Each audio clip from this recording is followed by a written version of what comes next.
Este es un mensaje del pastor John MacArthur, traducido y predicado en español para el mundo de habla hispana. Gracias por venir y espero que tengan un tiempo de bendición con nosotros. Me gustaría que abriera su Biblia en 1 Corintios capítulo 1 y vamos a comenzar en el versículo 18. Algo está sucediéndole a la predicación en Estados Unidos y como consecuencia alrededor del mundo. Los predicadores populares, los predicadores contemporáneos están diciendo que no enseñan la Biblia. De hecho, algunos de ellos están diciendo, es necio enseñar la Biblia, es necio ser un expositor de las Escrituras, no predican mensajes expositivos, no dicen la Biblia dice, no citan a la Biblia. ¿Por qué? La gente no quiere oír la Biblia.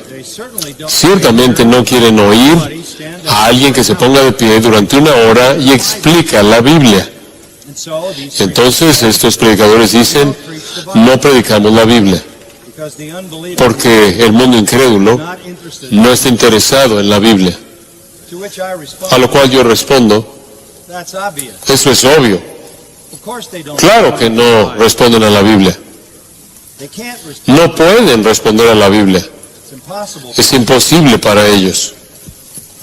Pero nosotros somos pastores del rebaño de Dios y el rebaño de Dios depende de ser alimentado por la palabra de Dios. Esa es la razón por la que se nos manda predicar la palabra. Ningún incrédulo se va a convertir en un creyente fuera de la palabra de Dios. Esa es la razón por la que 1 Pedro 1:23 dice, siendo renacidos por la palabra de verdad, ningún incrédulo va a ser santificado fuera de la palabra de Dios. Juan 17:17, Jesús le dijo al Padre, santifícalos en tu verdad, tu palabra es verdad. Corrijo, ningún creyente va a ser santificado por la palabra de Dios. Entonces, tanto la salvación como la santificación vienen como resultado de la palabra.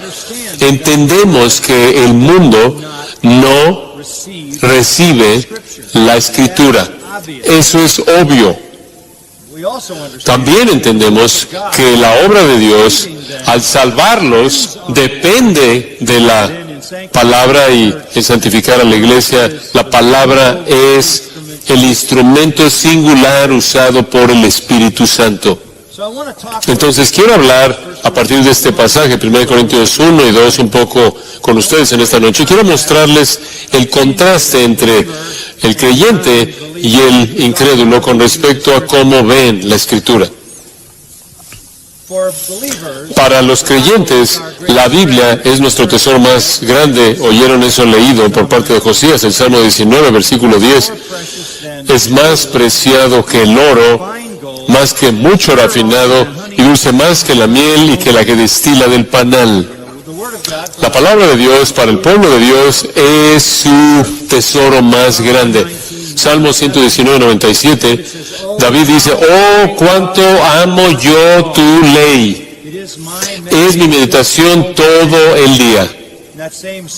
Ese mismo Salmo 119, unas 5 o 6 veces, él dice, amo tus mandamientos, amo tu ley, amo tu palabra, una y otra vez.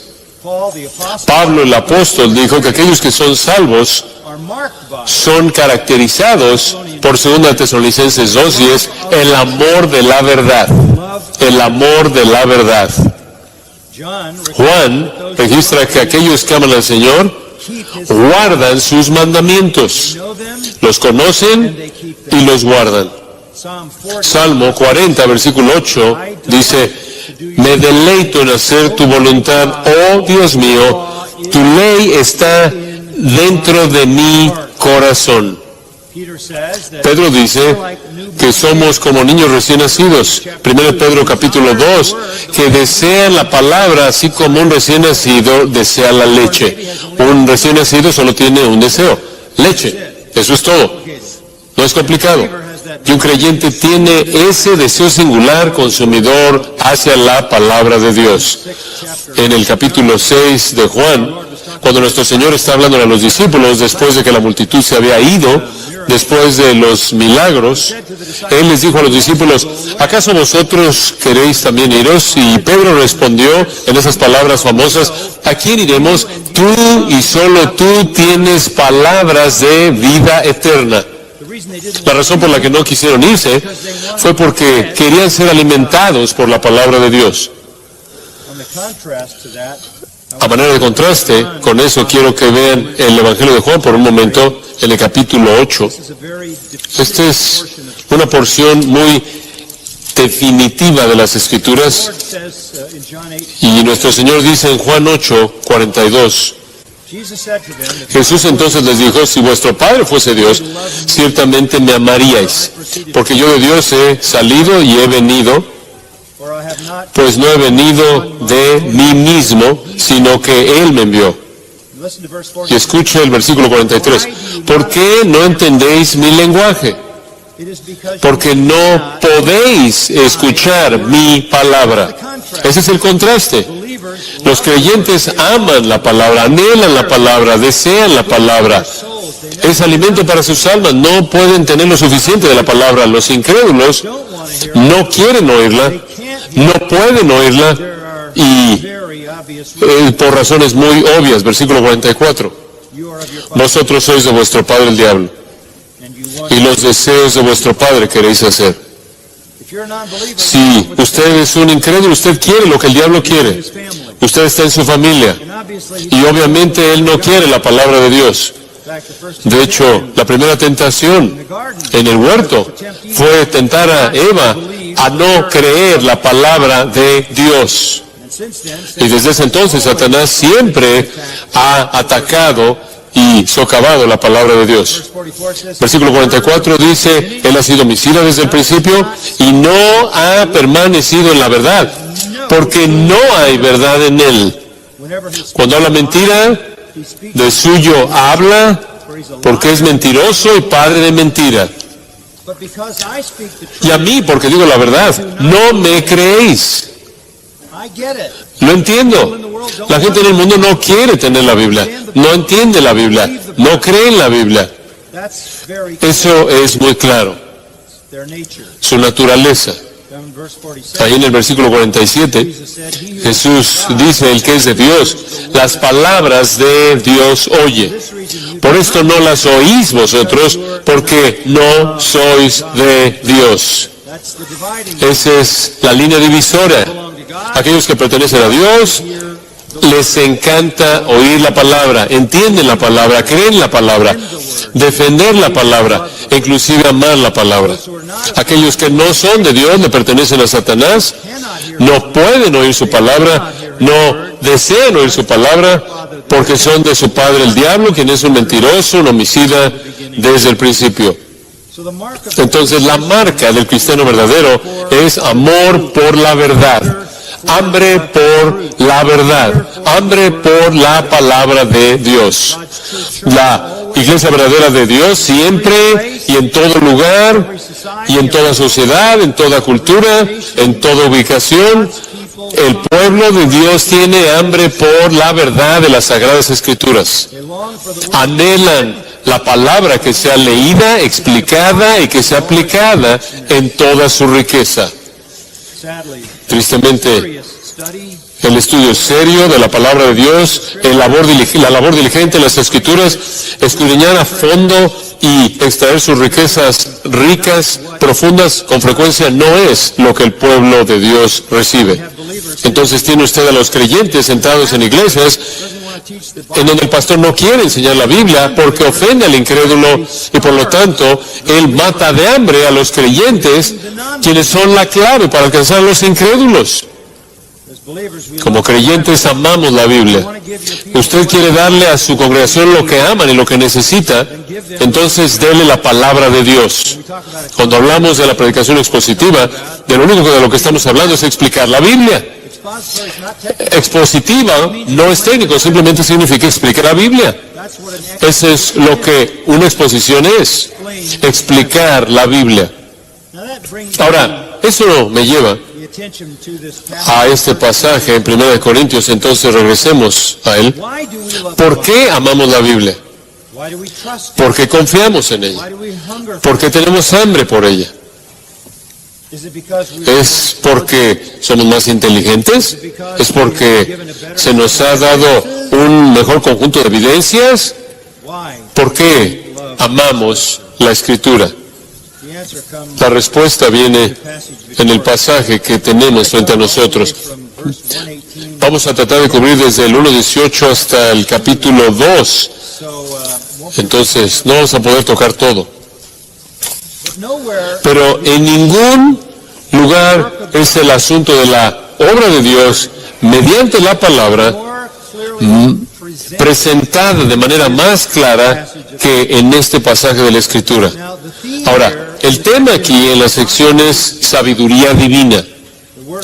La palabra sabiduría o sabio es usada 20 veces en nuestro texto y se presenta como contraste a locura o necedad, lo cual es usada 6 veces. Entonces la sección entera explica por qué algunas personas rechazan la sabiduría de Dios, la cual es la Escritura, incluyendo el Evangelio e incluyendo la cruz, y por qué otras personas aceptan la Escritura y el Evangelio y el mensaje acerca de la cruz.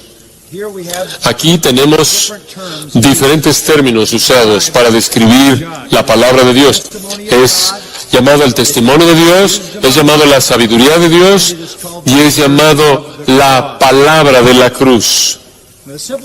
La manera simple de dividir este pasaje sería en 2 partes con algo de solapamiento. Parte número 1, punto simple. ¿Por qué los no cristianos rechazan la Biblia? ¿Por qué los no cristianos rechazan la Biblia? Y vamos a comenzar en el versículo 18 y vamos a seguir hasta el capítulo 2, la primera parte del versículo 4 para ver eso. Después, el segundo punto, ¿por qué los cristianos aceptan la Biblia? Ahora escuche, nada se dice acerca de pruebas, nada se dice acerca de evidencias, nada se dice acerca de argumentos filosóficos, nada se dice acerca de apelar a su emoción o inclusive a su razón. Usted verá lo que es que hace que la gente rechace la Biblia y otras personas que acepten la Biblia. Entonces comencemos. ¿Por qué los no cristianos no creen en la Biblia? Voy a darle 5 razones. Razón número 1. Su mensaje no es razonable. Observa el versículo 18. Porque la palabra de la cruz es locura a los que se pierden. Pero a los que se salvan, esto es a nosotros, es poder de Dios. Usted tiene 2 categorías de personas. Usted tiene a las personas que se pierden y las personas que se salvan. 2 categorías de personas. Las personas que se pierden, que van camino al infierno, personas que se salvan, que van camino al cielo. Para la gente que está entre aquellos que se pierden, la palabra de la cruz es locura. Es la palabra griega morón. Es una identificación bastante simple. Son torpes, tontos, inútiles. Y la razón es que la palabra de Dios, el Evangelio de Dios, no encaja con la razón humana. Tratan la palabra de Dios con menosprecio. La tratan con enemistad y menosprecio. Y le puedo decir esto, toda la persecución cristiana, a lo largo de toda la historia humana, toda la persecución cristiana, toda la persecución en contra de cristianos ha sido no debido a algo que hicieron, sino debido a la proclamación de la palabra de Dios. Los cristianos han sido una influencia positiva donde quiera que están en el mundo. Ellos son la razón por la que existen la mayoría de los avances en la cultura y en la sociedad. pero constantemente están siendo perseguidos, inclusive en la actualidad siendo masacrados, no por lo que hacen, porque hacen bien a la sociedad, sino por proclamar la palabra de Dios. El mundo no puede aceptar la verdad de un Dios crucificado y la salvación mediante la fe únicamente, solo en Él, fuera de obras. Es locura para ellos. Usted puede entender a la primera iglesia, los creyentes que entraron ahí al mundo gentil, porque esto era particularmente verdad de los gentiles. Iban al mundo gentil, ¿y cuál era su mensaje? Ellos eran primordialmente judíos que venían de la tierra de Israel y salían al mundo gentil a predicar el evangelio, y este era su mensaje. Hubo un hombre en nuestro país quien es Dios en carne humana. Él descendió del cielo. Él es una encarnación del Dios verdadero. Solo hay un Dios y únicamente un Dios, el Dios verdadero, y el resto de los dioses son falsos, el resto de los dioses son demoníacos, el resto de los dioses son inventos de los hombres y los demonios. Solo hay un Dios, y ese Dios vino a la tierra en forma humana. Él descendió al mundo, Él vivió, y Él fue crucificado, rechazado por el pueblo de Israel, rechazado por los romanos gentiles que lo crucificaron por cumplir la voluntad de los judíos. Él fue crucificado con unos cuantos criminales y lo colocaron en una tumba y resucitó de los muertos. La nación de Israel, de quien vino como nación, completamente lo rechazó. Todos los líderes lo rechazaron, todas las élites religiosas lo rechazaron, pero Él es nuestro Dios, el único Dios que puede salvarte de tu pecado, y Él es el soberano del universo, y Él resucitó de los muertos, y Él va a regresar otra vez para apoderarse del mundo y establecer su reino. Eso se oye absolutamente torpe. ¿Estás bromeando? Un judío crucificado, rechazado por su propio pueblo, rechazado por los gentiles, es el Dios vivo y verdadero, encarnado. Y después tuvieron que decir, por cierto, si le entregas tu vida, tienes que negarte a ti mismo, tomar tu cruz. Podrá costarte la vida. Tienes que hacer todo lo que Él manda, la gran comisión. Tienes que seguirlo. Dejar tus sacrificios, dejar tu voluntad personal, tu ambición personal. Ese es el Evangelio. Si no haces eso, vas al infierno eterno. No tenían libro con autoridad para demostrar la verdad de eso, porque la Biblia no estaba terminada de manera total en el Nuevo Testamento. Ese era el mensaje que predicaban. Para aquellos que se pierden, era no razonable, ridículo. Entonces, en primer lugar, su mensaje no es razonable. En segundo lugar, su mensaje no era alcanzable, su verdad no era alcanzable. Observa el versículo 19. Pues está escrito, destruiré la sabiduría de los sabios y desecharé el entendimiento de los entendidos. ¿Dónde está el sabio? ¿Dónde está el escriba? ¿Dónde está el disputador de este siglo? ¿No ha enloquecido Dios la sabiduría del mundo? Pues ya que en la sabiduría de Dios el mundo no conoció a Dios mediante la sabiduría, detengámonos ahí. Ahí está el segundo punto. Usted no puede venir a este conocimiento mediante la razón humana. No es alcanzable. Usted no puede llegar ahí.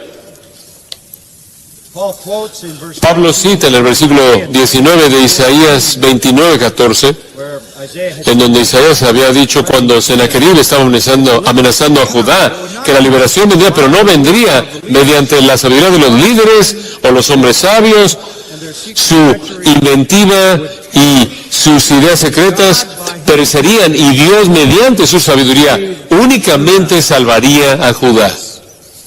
Este es el mensaje que es citado por Pablo. no está disponible para ninguna mente humana. No es alcanzable. Jeremías 8:9 dice, el hombre sabio, he aquí, ellos han rechazado la palabra de Jehová. ¿Y qué sabiduría tienen? El hombre sabio, por su sabiduría, no puede llegar a conocer a Dios. Entonces, ¿dónde está el sabio? ¿Dónde está el escriba? ¿Dónde está el disputador de este siglo? Todos son necios, porque toda la sabiduría acumulada de los hombres junta no puede llegar a conocer a Dios. Esa es la segunda parte del mensaje. No solo les estoy contando una historia imposible de que un judío crucificado es el único Dios, sino que estoy diciéndoles que esto es algo que no pueden, mediante su propia sabiduría humana, entender. ¿En dónde está el filósofo? ¿Dónde está el disputador? ¿Dónde están todas las mentes brillantes? No pueden conocer esto. No está disponible para ellos de ninguna manera en absoluto. Ahí en el capítulo 3, versículo 18, leemos, nadie se engaña a sí mismo. Si alguno entre vosotros se cree sabio en este siglo, hágase ignorante para que llegue a ser sabio. Porque la sabiduría de este mundo es insensatez para con Dios. Pues escrito está, Él prende a los sabios en la astucia de ellos. Y otra vez, el Señor conoce los pensamientos de los sabios que son vanos. Esto no solo es insensato, es algo ofensivo. No solo les decimos algo que parece torpe, sino que los insultamos al decirles que sin importar cuán inteligentes sean, cuán sabios sean, no pueden alcanzar esto. Pablo dice en 2 Corintios, encima de eso, el Dios de este siglo ha cegado sus mentes para que no les resplandezca la luz del Evangelio. Efesios 2, Pablo dice, están muertos en delitos y pecados. Están ciegos, están muertos. Efesios 4, son ignorantes. Están aislados de la vida de Dios. Y esto nos lleva al tercer aspecto de esto. La verdad es necia, no es alcanzable y francamente es increíble. Versículo 22. Los judíos buscan señales y los griegos buscan sabiduría. Los judíos siempre querían señales. Y no es cierto, le decían a Jesús, muéstranos señal, muéstranos señal. Y Él estaba sanando a personas a su alrededor todo el tiempo. Vieron señal tras señal, tras señal, tras señal. Y aún así no creyeron. Jesús eventualmente les dijo, les voy a mostrar una señal, derriben este cuerpo y en 3 días lo voy a levantar. Él hizo eso y aún así no creyeron. De hecho, trajeron a los soldados y les dijeron que mintieran por la resurrección. La nación entera se rehusó a creer en la resurrección. Ya para el 70 después de Cristo, los romanos vinieron, mataron a cientos de miles de judíos y básicamente fueron impulsados a una eternidad sin Dios porque no creyeron, aunque vieron señales y la gran señal de la resurrección. Algunos dicen que los judíos estaban esperando señales en el cielo. Bueno, señales en el cielo vendrán cuando nuestro Señor regrese. Los griegos, por otro lado, estaban buscando sabiduría. Ellos esperaban que aquellos que comunicaran el Evangelio tuvieran algún tipo de filosofía compleja, algún tipo de ideología muy complicada, profunda y con palabras muy sofisticadas, una especie de conceptos esotéricos, y la simplicidad del Evangelio era algo digno de burla para ellos. Era simple, simplista, primitivo y bajo. La gente no cree porque la palabra de Dios para ellos es locura, porque la palabra de Dios no está disponible para ellos, es inalcanzable para ellos. no pueden entenderla, y porque están encerrados en su propia incredulidad, y la verdad es una piedra de tropiezo y locura para ellos. Versículo 23 dice, debido a la piedra de tropiezo, no creen. Debido a la locura, no creen. Pero aquí está el otro grupo, mas para los llamados, ellos son los mismos que los que se salvan en el versículo 18, pero observa esto, él está diciendo, si el mundo no cree y no puede creer y piensa que esto es locura, ¿por qué estoy predicando el Evangelio? ¿Por qué estoy proclamando la palabra de Dios? Porque hay algunos que son llamados por Dios y están siendo salvados. Y para aquellos que son los llamados, así judíos como griegos, Cristo, poder de Dios y sabiduría de Dios, porque lo insensato de Dios es más sabio que los hombres, y lo débil de Dios es más fuerte que los hombres.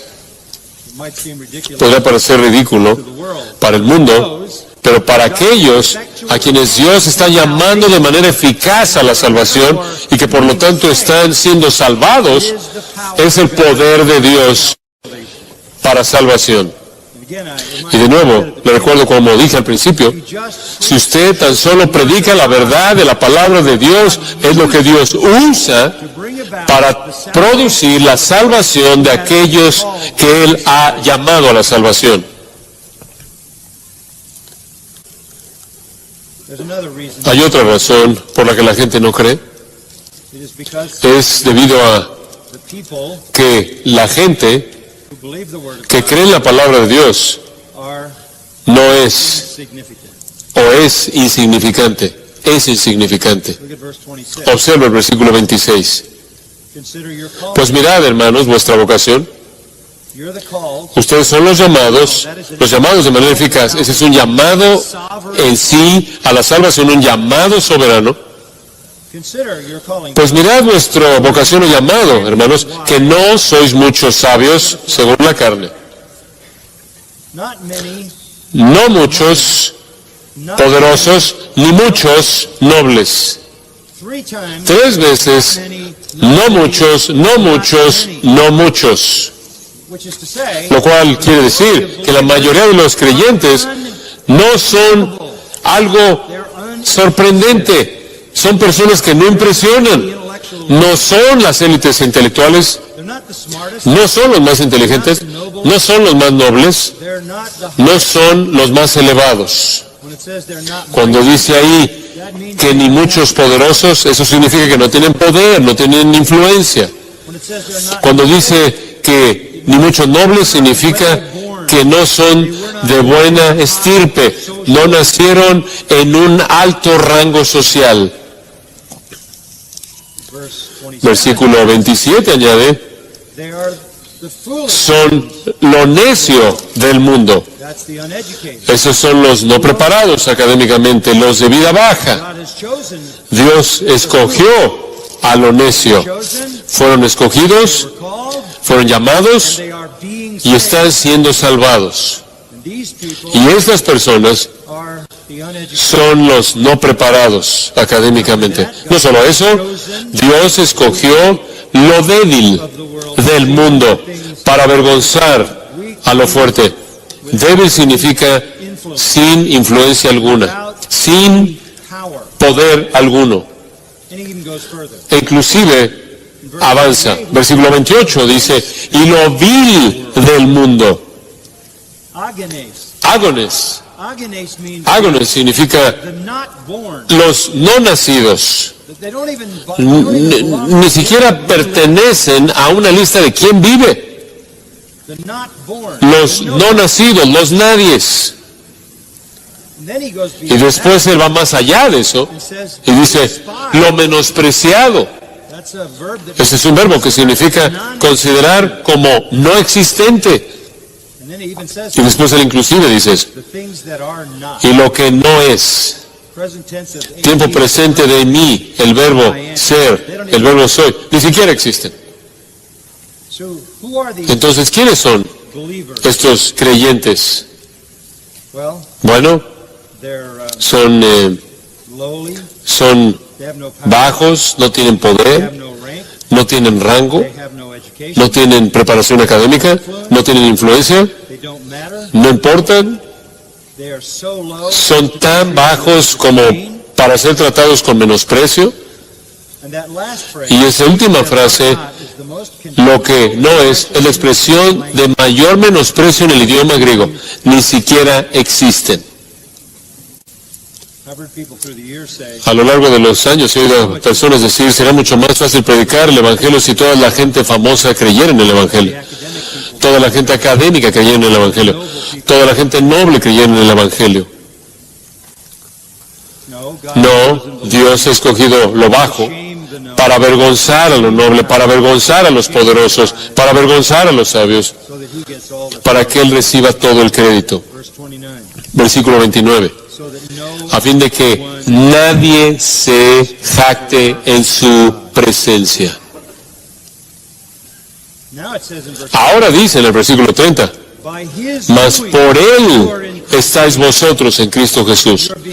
Ustedes están siendo salvados porque ustedes fueron escogidos. Él ha repetido la palabra escogido varias veces. Fueron escogidos, fueron elegidos, fueron llamados y por la obra de Dios fueron regenerados y colocados en Cristo Jesús. Versículo 30. El cual nos ha sido hecho por Dios sabiduría, justificación, santificación y redención. Maravilloso, verdad maravillosa. Pero es por Él. Finalmente, la razón por la que no cree la gente en la Biblia no solo es porque son los creyentes los que son insignificantes, sino que sus predicadores no son impresionantes. Capítulo 2, versículo 1.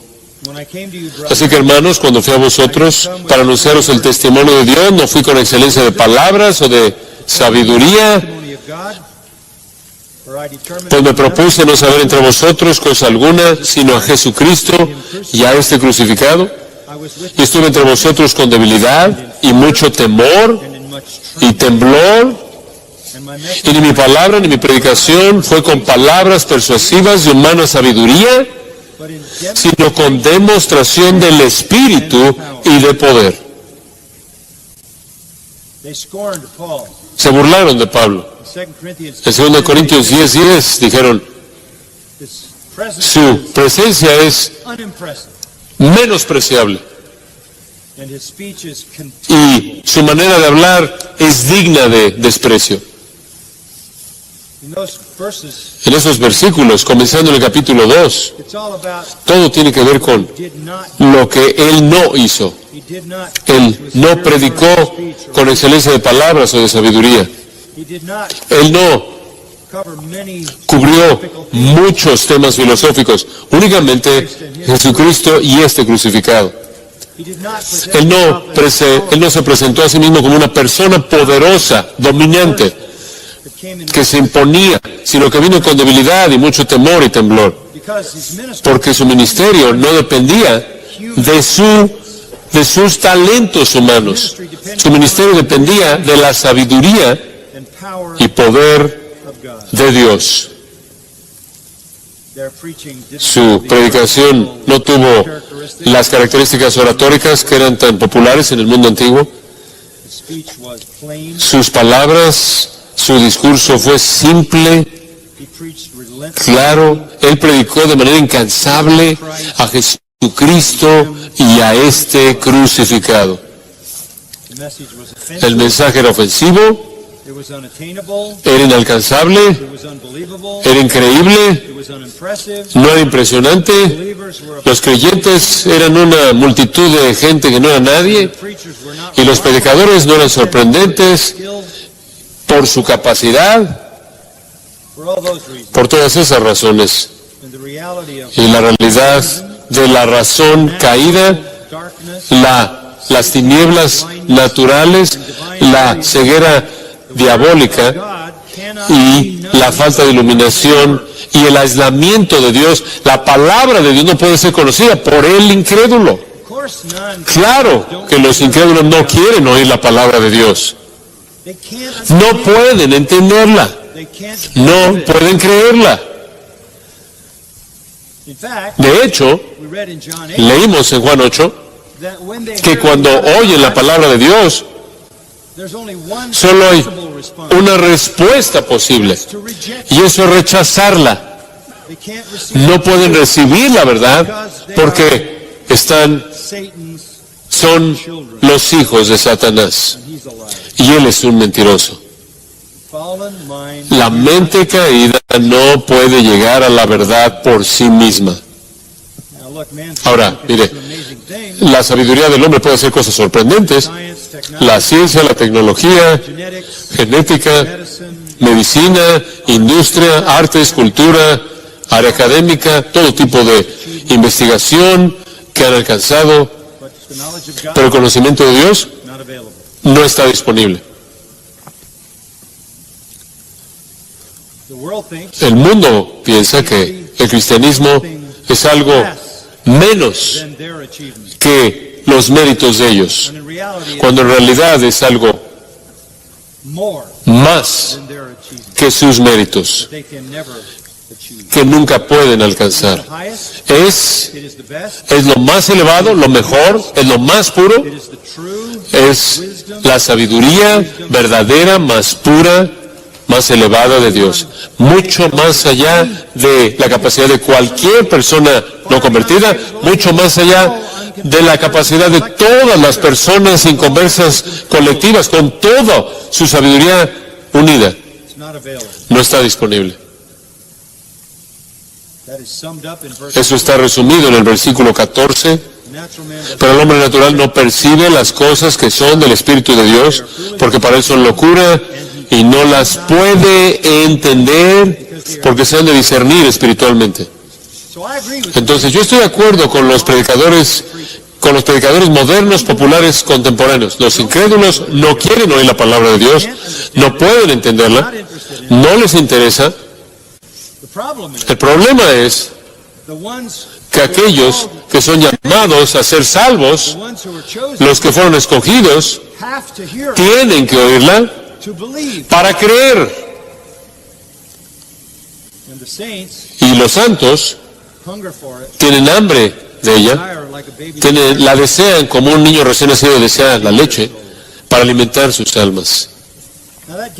Ahora eso nos lleva al versículo 6 y vamos a ver por qué creemos. ¿Por qué nosotros creemos? Bueno, en primer lugar, el versículo 5 dice, nuestra fe no está fundada en la sabiduría de los hombres, sino en el poder de Dios. Entonces sabemos qué está detrás de nuestra fe. Usted no tiene que probar, usted no me tiene que probar que la Biblia es verdad. Digo, hay muchas cosas que me ayudan a entender la Biblia, que es verdad, sus profecías que se han cumplido, todo lo que dice es verdad, la arqueología certifica la Biblia, la historia certifica la Biblia. Inclusive la ciencia certifica la Biblia. El libro hindú santo dice que la tierra está sobre elefantes y que cuando se mueven tiembla. Y sabemos que eso no es verdad. La Biblia dice que Él cuelga la tierra sobre nada, de nada. Eso es verdad. La Biblia dice que Él voltea la tierra como un sello sobre la arcilla. Rueda.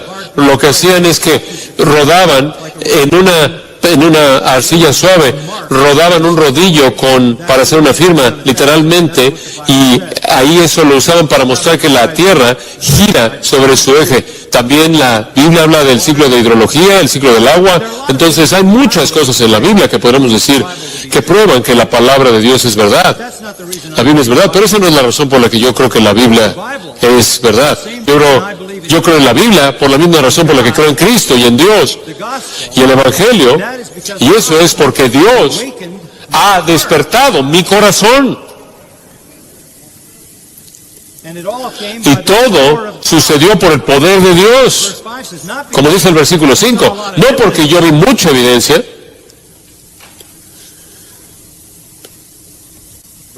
Versículo 6 entonces dice, sin embargo hablamos sabiduría entre los que han alcanzado madurez.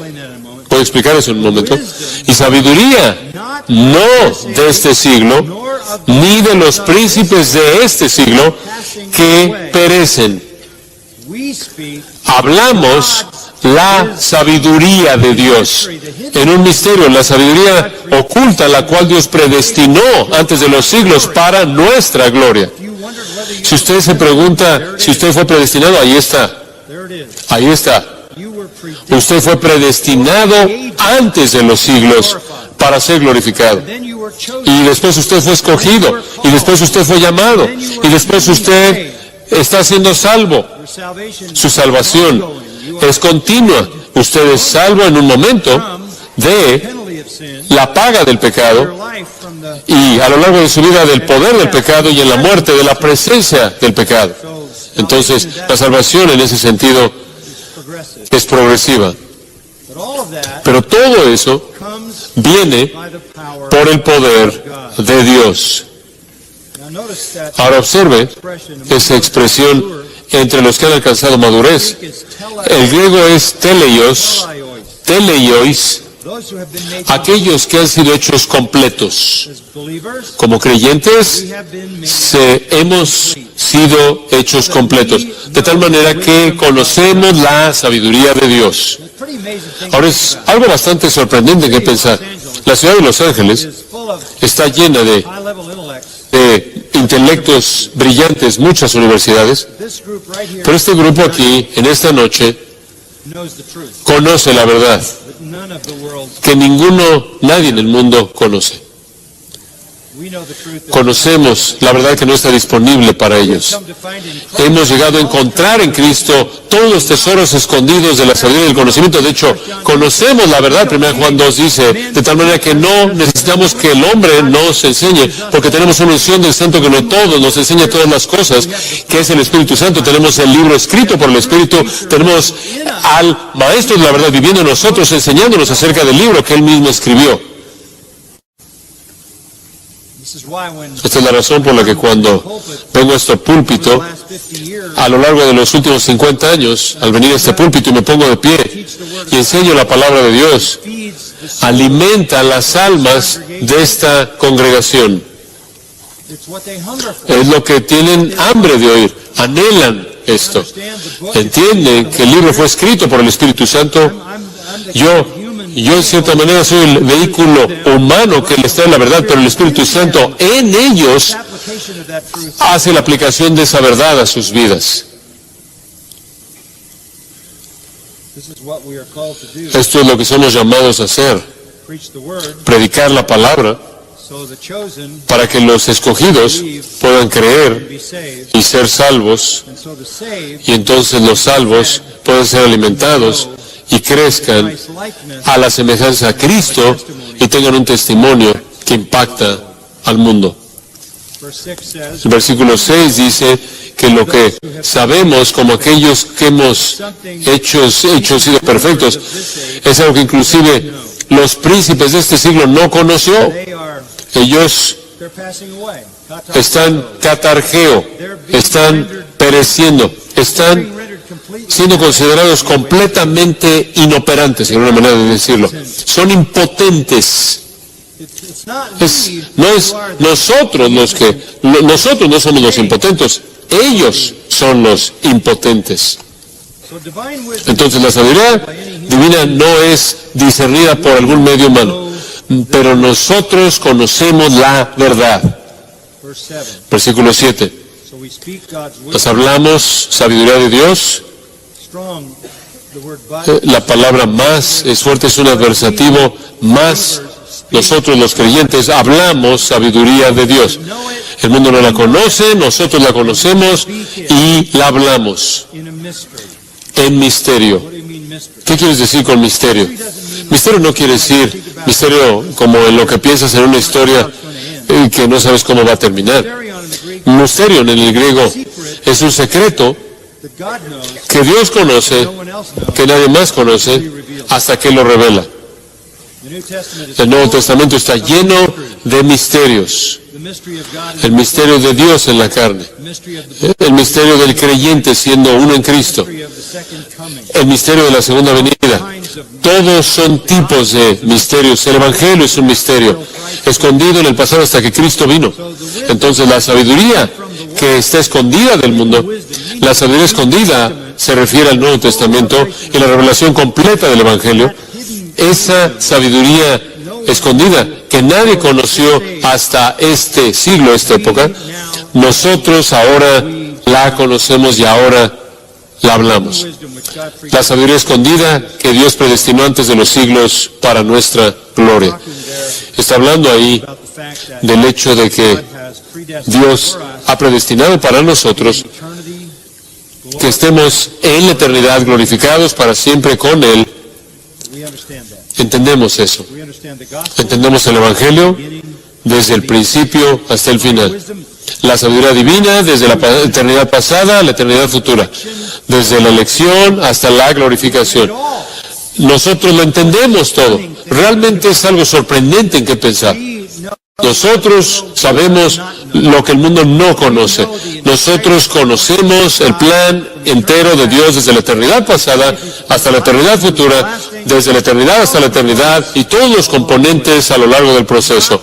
No pueden ser discernidos por la sabiduría humana. De regreso al versículo 21 del capítulo 1, la sabiduría del mundo no conoció a Dios mediante la sabiduría. La realidad triste es que Romanos 1 dice, los necios del mundo confiesan ser sabios. Profesando ser sabios, se hicieron necios. Versículo 9. Afirmación final acerca del estado de desesperanza del esfuerzo humano. Cosas que ojo no vio, ni oído yo. Eso significa no están disponibles mediante la evaluación empírica, mediante tu ojo viéndolas. No están disponibles mediante la racionalización. Versículo 9 de nuevo. No solo no lo puedes ver, no solo no lo puedes oír, sino que no es subido en corazón de hombre. No puedes inducirlo, no puedes deducirlo, no puedes encontrarlo en ti mismo. No es algo como la gente espiritual dice que ve en tu interior y vas a encontrar la verdad. Eso no es posible. La verdad no está disponible a ti, a tu alrededor, no puedes percibirla, no está disponible en ti, no está en tu corazón. Únicamente pertenece a aquellos a quienes Dios ha preparado, a aquellos que le aman. De nuevo, la realidad sorprendente, que usted conoce lo que el mundo no conoce. El mundo piensa que somos los más bajos de lo bajo, los de vida baja, y la realidad es que podrán sentarse y escucharnos, hablarles de la verdad. Inclusive si hiciéramos eso, se burlarían de nosotros y rechazarían, y nos rechazarían a menos de que el Señor estuviera abriendo sus corazones. Allí en 2 Corintios capítulo 4, un par de comentarios únicamente. Esto es útil. Dice, pero si nuestro evangelio está aún encubierto, versículo 3, 2 Corintios 4, 3. Pero si nuestro evangelio está aún encubierto, la gente no lo entiende. Está encubierto, ahí está esa misma categoría. Entre los que se pierden, está encubierto, claro. En los cuales el Dios de este siglo cegó el entendimiento de los incrédulos para que no les resplandezca la luz del Evangelio de la gloria de Cristo, el cual es la imagen de Dios. Claro que están ciegos, están doblemente cegados por su condición caída, doblemente cegados por su padre, quién es Satanás. No pueden ver el Evangelio, no pueden entenderlo, porque están en la categoría de los que están pereciendo. Aún así, versículo 5, no nos predicamos a nosotros mismos, no inventamos un mensaje que de alguna manera ellos puedan aceptar. Predicamos a Jesucristo como Señor y a nosotros como vuestros siervos por amor de Jesús. Aún así, predicamos a Jesús como Señor, y aquí está la clave. Versículo 6. Porque Dios, que mandó que de las tinieblas resplandeciese la luz, es el que resplandeció nuestros corazones para iluminación del conocimiento de la gloria de Dios en la faz de Jesucristo. ¿Entiende usted eso? Nosotros predicamos a Cristo, aunque están doblemente cegados, pero sabemos esto. Dios, quien mandó que de las tinieblas resplandeciese la luz, puede resplandecer en el corazón para iluminación del conocimiento de la gloria de Dios en la faz de Jesucristo. Dicho de manera simple, para creer, más bien, creer es un milagro divino, como el milagro de la creación. Dios entró ahí en la oscuridad y dijo, sea la luz, y la luz inmediatamente existió. Es Dios quien entra en el corazón oscuro, entenebrecido, y abre ese corazón, y las tinieblas, la oscuridad se disipa, y la iluminación del conocimiento de la gloria de Dios en la faz de Jesucristo se apodera del corazón. Esto es la obra de Dios mediante la palabra de Dios. Específicamente es la obra del Espíritu Santo. Observa el versículo 10. Pero a nosotros Dios nos la reveló, su verdad, por el Espíritu. Porque el Espíritu todo lo escudriña, aún lo profundo de Dios. Y aquí está una ilustración, porque ¿quién de los hombres sabe las cosas del hombre sino el Espíritu del hombre que está en él? Así tampoco nadie conoció las cosas de Dios sino el Espíritu de Dios. El Espíritu escudriña todas las cosas. Cuán maravilloso es eso. El Espíritu todo lo escudriña, aún lo profundo de Dios, las cosas que los hombres nunca pueden conocer, solo el Espíritu conoce. Así, y nosotros no hemos recibido el Espíritu del mundo, sino el Espíritu que proviene de Dios, para que sepamos lo que Dios nos ha conocido, concedido. ¿Por qué amamos la Biblia? ¿Por qué creemos en la Biblia? Porque el Espíritu de Dios ha llevado a cabo una obra en nuestros corazones para darnos vida de los muertos, para darnos luz de la oscuridad. Y ahora hablamos, versículo 13, no con palabras enseñadas por sabiduría humana, sino con las que enseña el Espíritu, acomodando lo espiritual a lo espiritual. Ahora hablamos en términos espirituales, ¿no es cierto? Hablamos de realidades divinas, porque el Espíritu que escudriña lo profundo de Dios nos las ha revelado a nosotros en la Escritura, y al ser nuestro Maestro interno tenemos la revelación de Dios. No creemos las palabras de los hombres, versículo 13, no las palabras enseñadas por sabiduría humana, sino con las que enseña el Espíritu. Inspiración verbal de la Escritura. La inspiración verbal de la Escritura nos da pensamientos espirituales mediante palabras espirituales.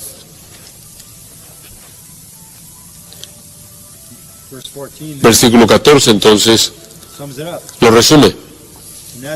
Pero el hombre natural no percibe las cosas que son del Espíritu de Dios, porque para él son locura, y no las puede entender, porque se han de discernir espiritualmente. En cambio, el espiritual juzga todas las cosas, pero él no es juzgado de nadie. Nadie en el mundo se sienta juzgándonos. Nosotros nos sentamos juzgando todo, porque tenemos el criterio en la palabra de Dios. Me gustaría que tuviéramos más tiempo para hablar de eso, pero el resumen de todo viene en el versículo 16.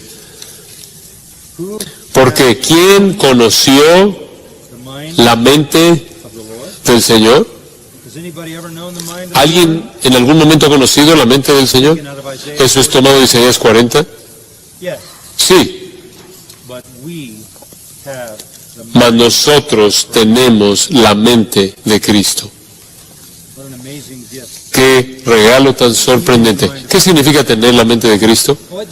Bueno, no significa en algún incidente en tu vida tratas de encontrar la voluntad de Dios, del Señor. No significa eso, ese no es el contexto. Aquí no significa que si estás buscando saber lo que Dios quiere que hagas acerca de esta o tal alternativa en tu vida, puedes conocer su voluntad. No, lo que significa es que usted posee la mente de Cristo de manera total.